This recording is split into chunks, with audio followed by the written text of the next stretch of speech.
J'espère vraiment qu'on vient d'enterrer cet univers Sony Spider-Man, parce que là, c'est plus possible. You're a goddamn lunatic. Oh, you just figured that out now?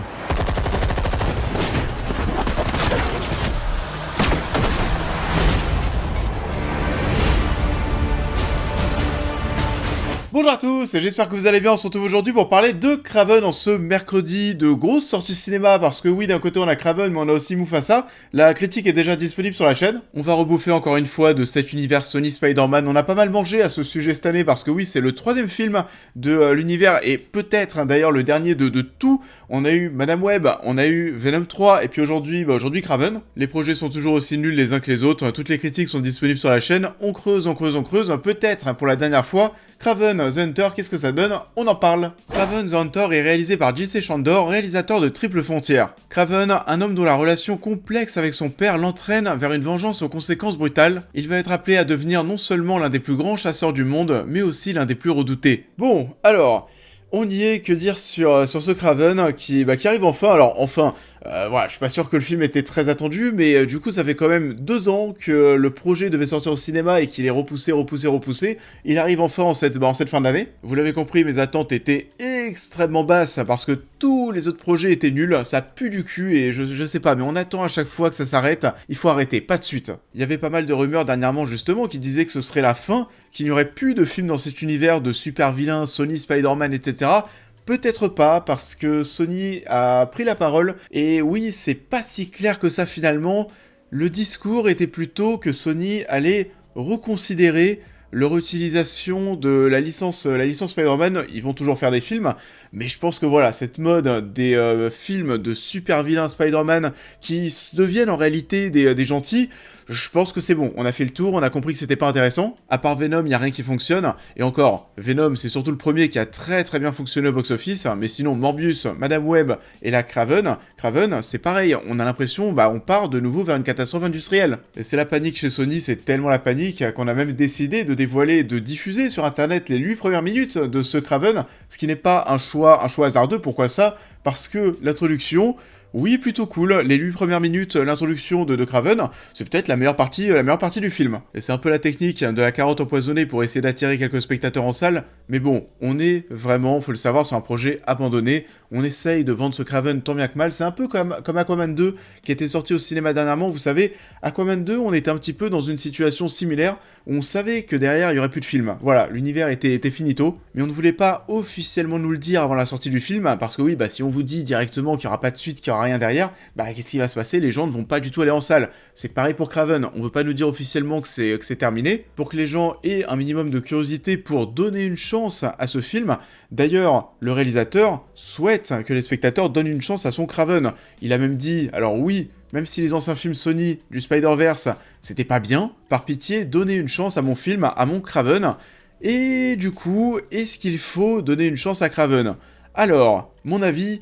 J'irai pas jusque-là, par contre, il faut quand même reconnaître, c'est vrai, je pense que c'est le meilleur film de cet univers Spider-Man sans Spider-Man, même si, voilà, le meilleur film, ça veut un peu tout et rien dire, vu comment, comparativement aux autres, vu comment c'était médiocre, j'ai envie de vous dire, voilà, que c'est le moins médiocre des longs métrages, et c'est toujours aussi nul, mais c'est le meilleur du pire. On sent quand même à certains moments qu'il y avait une certaine volonté de bien faire, à certains moments, mais il y a beaucoup trop de choix qui sont catastrophiques, des mauvais choix qui ont été faits dès le lancement du projet, dès le tout début.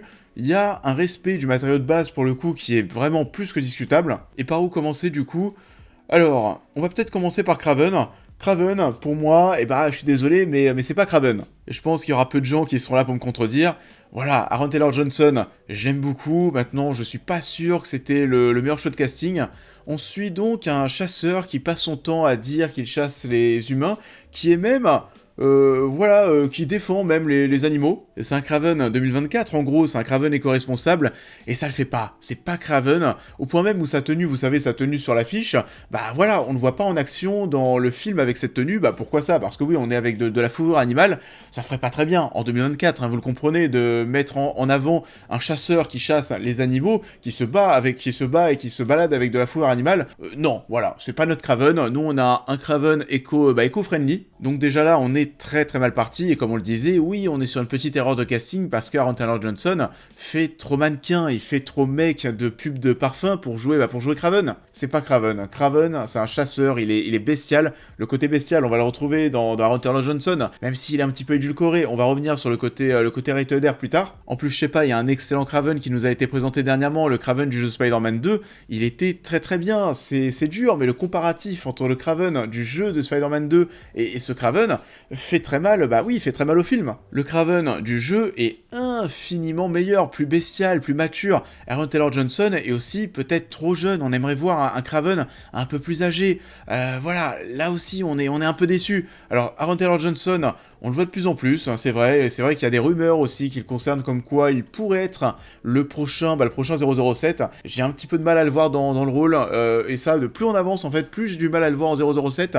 Pourquoi ça? Parce que malheureusement Aaron Taylor Johnson a trop pour moi de projets, je vais pas dire de projets casse-gueule, mais voilà, de projets ridicules derrière lui, dont ce Kraven. Voilà, le voir passer de Kraven à 007, voilà, pour moi il manque aujourd'hui un petit peu de crédibilité à cause des projets dans lesquels il a joué. Et pourtant c'est un peu dommage, on l'a évoqué, mais l'introduction est plutôt cool. Le personnage est assez spectaculaire dans un premier temps, c'est vrai que de le voir se balancer de toit en toit, escalader absolument tout, tel un animal, ça fonctionne, voilà, comme je le disais, c'est assez spectaculaire. On a cette introduction qui est pas dégueulasse, et ensuite on se lance dans un très très long flashback, c'est une vraie origin story. Je pense qu'Aaron Taylor Johnson revient à partir de la 45e minute du film, donc on passe vraiment un peu plus d'une demi-heure sans lui. D'ailleurs, tant qu'on parle de durée, le film est un peu long, ça dure 2h10, voilà, 2h10 pour Kraven. Bon, il y a un moment, j'avais quand même envie que ça se termine, hein, surtout que la fin, on a l'impression que ça va jamais s'arrêter. Voilà, t'as le climax, et puis ensuite t'enchaînes les petites scènes de révélation en révélation, de twist, etc. Mais tu t'en fous, parce que tu sais qu'il y aura rien derrière, donc voilà, ces 10 minutes de fin, vraiment, on aurait pu les raccourcir, ça sert à rien. Et surtout que c'est un peu paradoxal, parce que je suis là en train de vous dire que le film est un peu long, et pourtant, il y a plein de choses qui ont l'air d'avoir été cut au montage, qui ont été sautées, voilà, les développements de personnages sont toujours aussi curieux, comme dans tout le Sony Universe. Le personnage, hein, d'ailleurs, d'Ariana DeBose, qui accompagne un Kraven qui l'aide, son développement, son personnage est trop chelou. J'ai pas compris. T'as presque l'impression qu'en un claquement de doigts, c'est bon, ça devient une tireuse d'élite au tir à l'arc. Il y a de très très grosses facilités scénaristiques, hein, c'est tellement mal écrit. Russell Crowe est là aussi pour jouer le rôle du père de Kraven. Et alors lui, d'ailleurs, c'est marrant parce qu'il a limite plus, finalement, la carrure pour interpréter Kraven que qu'Aaron Taylor Johnson. On peut s'arrêter un instant et faire un petit peu en Russell Crowe. Russell, je t'aime, vraiment, je t'aime. Merci pour Maximus, merci pour tout, merci d'avoir été l'un des plus grands personnages de ma jeunesse.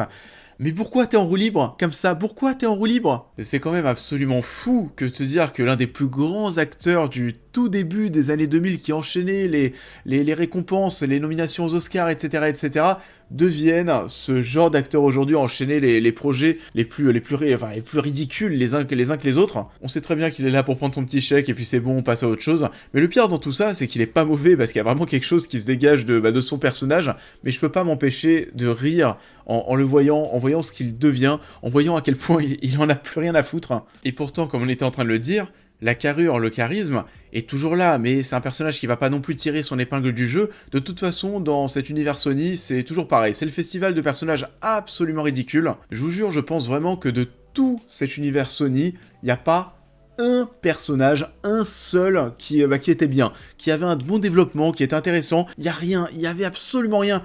Tout le monde est ridicule, et c'est absolument affligeant, et j'ai même pas encore parlé du Rhino. Le Rhino dans ce film, le méchant, le Rhino, mais waouh, qu'est-ce qui se passe?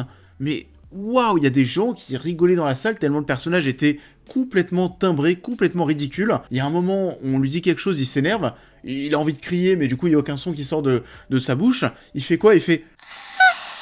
Je vous jure, mais qu'est-ce qui s'est passé? Il y a des gens qui rigolaient dans la salle de peine.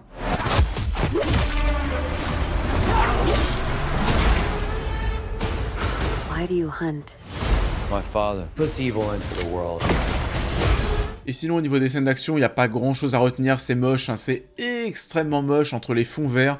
tout qui est numérique. De toute façon, ça se voit, l'image est floue, tu sens que ça bave hein, dans tous les sens, même si je pense, encore une fois, mais c'est dire à quel point les autres films sont médiocres, hein. C'est peut-être hein, les meilleures scènes d'action de cet univers, mais voilà, c'est pas bien. Les effets numériques hein, sont abominables, on a des animaux 3D dans tous les sens qui sont ridicules. Il y a que peut-être hein, le lion qui, vous savez, qui va transformer un peu Kraven, on l'a vu pareil dans le trailer avec la goutte de sang. Alors ça aussi, voilà, la goutte de sang qui va tomber dans le corps de Kraven et qui va le transformer en quelque sorte en ce qu'il va devenir. Waouh, idée de dingue. Le lion était pas trop mal à côté des autres animaux. D'ailleurs, le lion, on le rappelle, Mufasa sort aujourd'hui au cinéma aussi et la critique est disponible. Par contre, tout le reste et surtout toutes les scènes, hein, surtout la dernière scène, la scène finale, la scène d'action finale avec les bisons, mais waouh, tu as mal aux yeux, c'est un enfer. Donc ouais, les scènes d'action sont pas dingues et c'est pas non plus le côté ultra violent du film qui va sauver le tout. D'ailleurs, ce côté ultra violent n'est même pas forcément présent. Alors, c'est violent, il y a du sang, ok, mais on voit vraiment par rapport à la bande-annonce, par rapport au trailer qu'on a édulcoré le tout, on a essayé, on a fait en sorte que le film soit rated R, on a voulu vendre, voilà, Kraven comme un film mature. D'ailleurs oui, au passage, c'est un film qui va être plus mature que d'autres films de super-héros qu'on a du côté de chez Marvel, où il y a des vannes tout le temps, des blagues. Là, il n'y a pas forcément de blagues. Il y a un moment, peut-être, où j'ai fait un petit... ok, ça c'est marrant. C'est, voilà, sur une histoire, une blague autour d'une odeur parfumée, on va dire ça comme ça. Sinon, on est sur une tonalité un peu plus mature, on sent qu'on essaye de cibler des personnes un peu plus âgées que d'habitude. Mais il y a quand même eu un petit rétropédalage, hein, parce qu'il y a bien plus de sang dans les scènes de la bande-annonce. De toute façon, ça se voit très vite. Vous regardez le film, vous re-regardez la bande-annonce derrière, et vous voyez très bien que... Oh, mais attends, là, cette giclure de sang, elle n'était plus dans le film. Donc, on voit très bien, de toute façon, où est-ce qu'on a retiré du sang. Entre la bande-annonce et le film, il y a de sacrées différences. Donc, vous l'avez compris, encore une fois, ce Kraven, c'est pas le long-métrage qui va vous émerveiller, c'est pas du tout le film qui va sauver ce Sony Universe. Je comprends même pas qu'on ait réussi à faire autant de films. C'est un truc qu'il fallait arrêter finalement assez rapidement, vous savez, un peu comme la momie, vous savez, Universal qui avait lancé son univers similaire avec la momie, voulait faire quoi, Frankenstein, etc., etc. Voilà, bon, ils sont sortis la momie, ils ont compris, et puis ils sont arrêtés direct. Il fallait certainement faire pareil ici, donc voilà, on espère que ce projet des méchants Spider-Man s'est terminé, on espère que Sony va revenir aux fondamentaux, parce que oui, là je vous assure que personne ne comprend comment est-ce qu'on est passé de The Amazing Spider-Man 2 il y a 10 ans, parce que oui, ça a déjà 10 ans, comment est-ce qu'on est passé de ça à tous ces films Spider-Man sans Spider-Man qui sont moches, qui sont laids, qui sont tous dégueulasses, alors que The Amazing Spider-Man 2, il y a un point sur lequel on peut absolument pas taper le film, les effets visuels sont absolument dingues, et c'était une folie d'un point de vue technique. Comment est-ce qu'on a pu avoir ça il y a 10 ans et depuis on se tape, mais alors vraiment que des merdes. Donc, Sony, oui, veut garder la licence Spider-Man. Je sais pas ce qu'ils vont faire, mais voilà, on a tout ça dans un coin de notre tête, hein, même si c'est 10 ans après. The Amazing Spider-Man 3, est-ce qu'on a le droit encore d'y croire? Je sais pas, mais en tout cas, j'ai l'impression que ce serait l'une des seules choses qui pourrait sauver Spider-Man en live hein, du côté de chez Sony. He's weak, like his mother. Leave him. What happened that day? I stared death in the face. And for the first time, I saw my true self. Ça en est tout pour cette vidéo, j'espère qu'elle vous aura plu comme d'habitude, je vous invite à la liker, à la partager, à me dire en commentaire ce que vous avez pensé de l'œuvre en question, à vous abonner, à me suivre sur l'intégralité de mes réseaux pour toutes les news et réactions à l'actualité, mais aussi à devenir membre soutien si vous souhaitez soutenir mon travail, et on va se retrouver très vite sur la chaîne pour cette prochaine critique. Vous êtes un trio très coloré. Écoute, on veut pas te combattre. En fait, Sonic, j'aimerais te combattre, moi. Knuckles, non!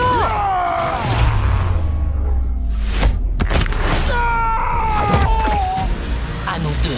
Et on va se retrouver en cette fin de semaine pour parler de Sonic 3, le film que j'ai déjà vu. Il y a des avant-premières qui sont prévues dès ce dimanche. Le film est prévu le 25 décembre pour Noël, on sortira donc la critique avec un petit peu d'avance. Il se peut aussi qu'on se retrouve demain sur la chaîne pour parler du trailer très attendu de Superman. Donc voilà, on ne se lâche pas. Je vous souhaite à tous une très belle fin de journée et je vous dis à très vite.